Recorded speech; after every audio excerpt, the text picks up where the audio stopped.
नमस्कार मैत्रिणींनो, तुम्हीसुद्धा नवीन आहात आणि तुम्हाला जर भाकरी थापता येत नसेल तर माझ्या पद्धतीने तुम्हीसुद्धा लाटून भाकरी तयार करू शकता. त्याच्यासाठी सर्वात आधी मी तांदळाचं पीठ घेतलं, त्यात थोडंसं मीठ टाकलं आणि आपल्याला एकदम गरम पाणी त्यामध्ये टाकायचं आहे आणि पीठ चांगलं व्यवस्थित मळून घ्यायचं आहे. तुम्ही बघू शकता आणि अशा प्रकारे एक गोळा घेऊन आपल्याला तो व्यवस्थित लाटून घ्यायचा आहे. असं एकदम दाबायचा नाही आहे, थोडा हलक्या हाताने आपल्याला गोळा व्यवस्थित आपल्याला लाटून घ्यायचा आहे. तुम्ही बघू शकता एकसारखी मी अशी भाकरी व्यवस्थित लाटून घेतली.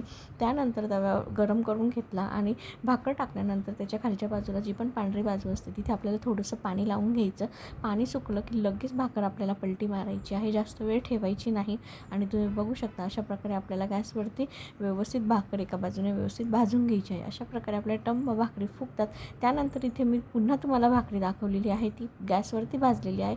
असं बोलतं की गॅसवरती भाजलेली भाकरी खायची नाही, ती चांगली नाही राहत. आणि तुम्ही बघू शकता तव्यावरती सुद्धा आपली भाकर एकदम छान फुगते. त्याच्यामुळे तुम्ही ह्या भाकरी तव्यावरती सुद्धा व्यवस्थित मस्त करू शकतात. तुम्हाला जर व्हिडिओ आवडला असेल तर लाईक, शेअर, सबस्क्राईब करायला विसरू नका. थँक्यू.